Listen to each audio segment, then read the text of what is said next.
friends, it's The Stitches, and today I have another vintage zine to show you. This one is called Silver Rocket number 6, and it's from around 1997, 1998, somewhere in there.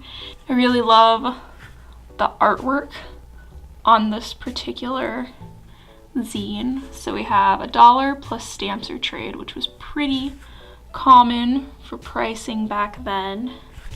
I don't know if you can tell, but this is Tang. It's super cute. And then on the back we have, I'm fairly certain this address doesn't work anymore, but a cute little spot for the address. And next stop, your house. I really love this little stamp.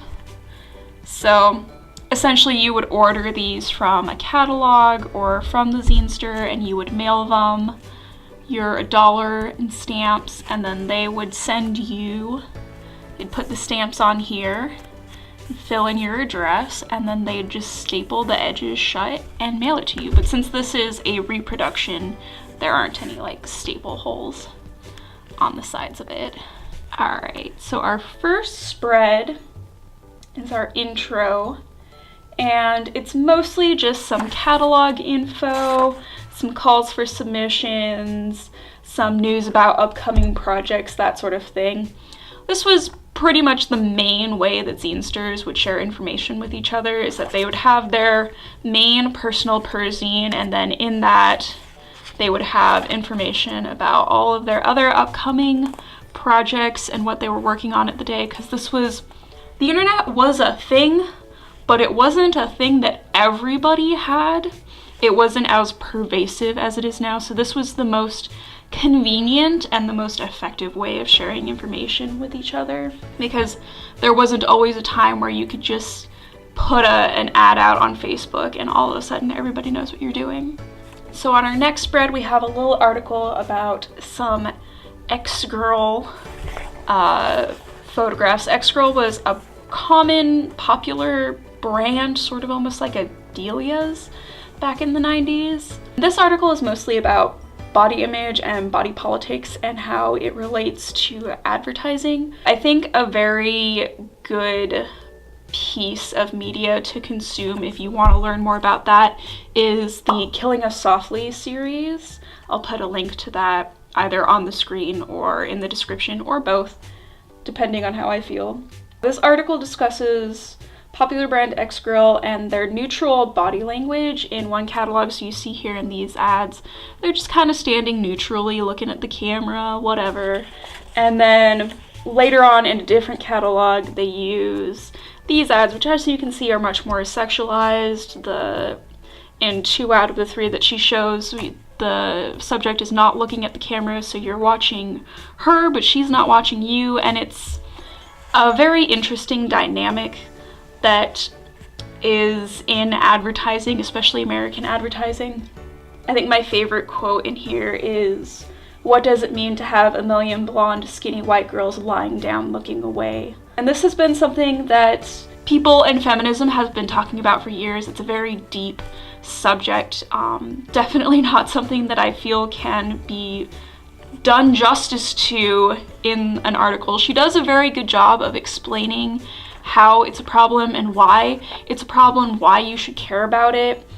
She urges the audience to think very critically about the images that they consume, and I commend her for attempting to tackle it. She does a very good job, especially for the 90s, but yeah, I definitely recommend looking into that yourself if you're interested. So the next page is just some more upcoming news. I think the most interesting part of this is that in this section, she actually describes how to glue stamps, which was a real big thing in the 90s. You would add some glue to the back of a stamp, and then you could like reuse it and wash off the postage ink. You didn't hear that this is a thing for me, but yeah, there was a lot of mail fraud going on in the 90s. Probably don't do that.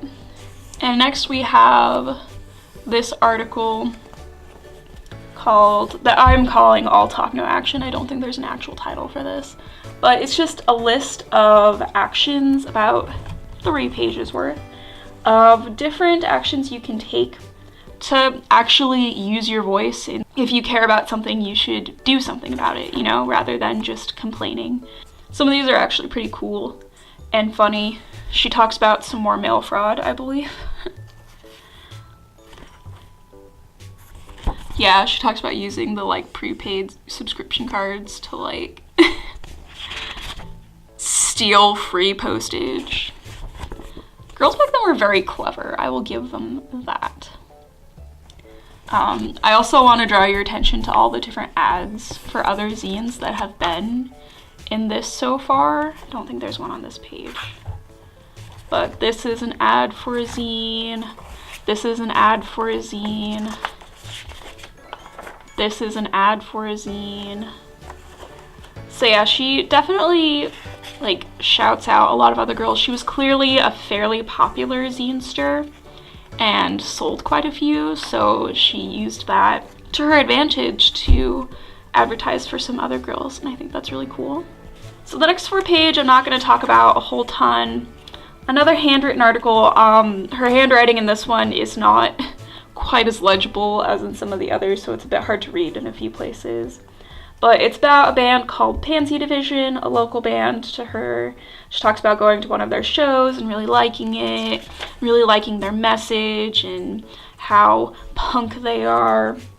This was another pretty common thing. Zines were often used in conjunction with the music scene as a way for them to really help each other out, advertise each other, give each other a space to talk about what they're doing. So that's pretty cool. I know a lot of shows would give away zines and catalogs for zines, so they really did work together and grow together. So this next spread has a paragraph about, again, taking action instead of just talking about doing things.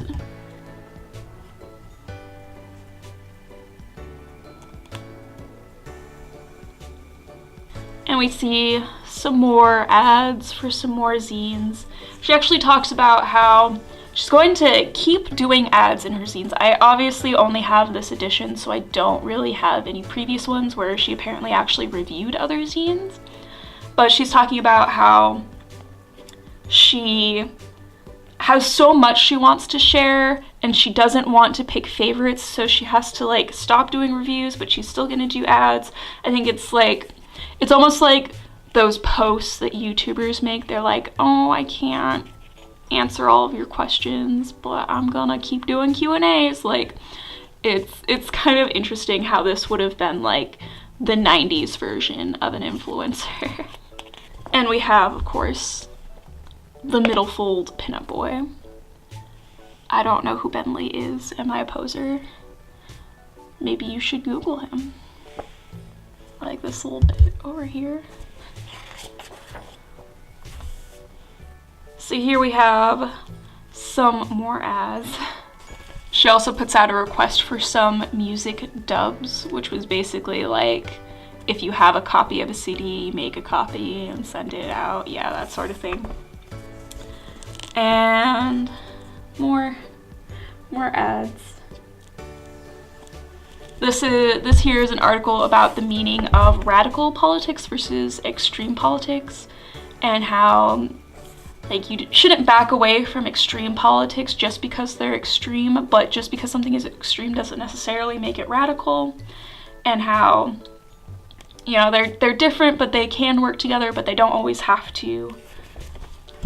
And I think it's incredibly cool to see a zinester like this actually taking the time to educate other girls about what's going on in the world. I think that that's just really cool, and that these were used to like spread the word about issues.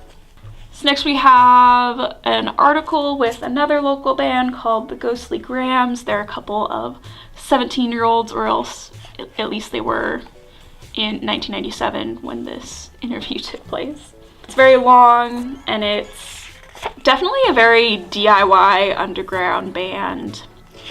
She goes on for many, many pages. I'm not sure if you can actually find any of their music anymore. I didn't try to look before filming this, but I'm probably going to afterwards. They give some really solid recommendations for other music in here. They talk about Bratmobile and Biz frequently. If you don't know, Biz is the band that made the Powerpuff Girl theme song.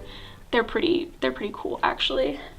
But yeah, it's just kind of like a conversation between her and the members of this band.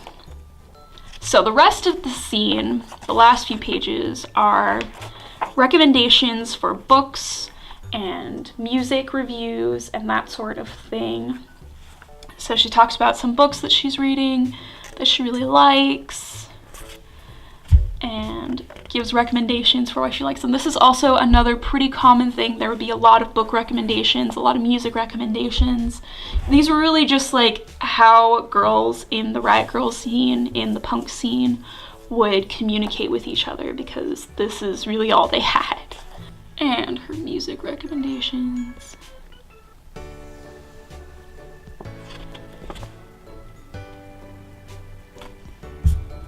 She talks a lot about small independent stuff as well as bigger stuff, which I think is cool. And then we finished the zine with a picture of her and John Waters. Apparently you can't really like see them because this has been Xeroxed I don't know how many times. So yeah, that's the zine. That is Silver Rocket number 6. So I have one more vintage zine after this one that I will flip through for you guys just to see what the old zines back then were like compared to how they are now. I don't think that it's necessarily bad that zines are different. Obviously, you know, we don't need this form of communication anymore, but I think it's really interesting to look back and just have this little peek at what the scene was like back then, at what life was like back then, at what girls were talking about back then. And I think like these are just really interesting little windows into the past, especially when it comes to the zine world and how much it's grown and changed, become something almost completely different now. And I think that that is cool. I don't think it's bad. I don't necessarily think it's good. I just think it's cool.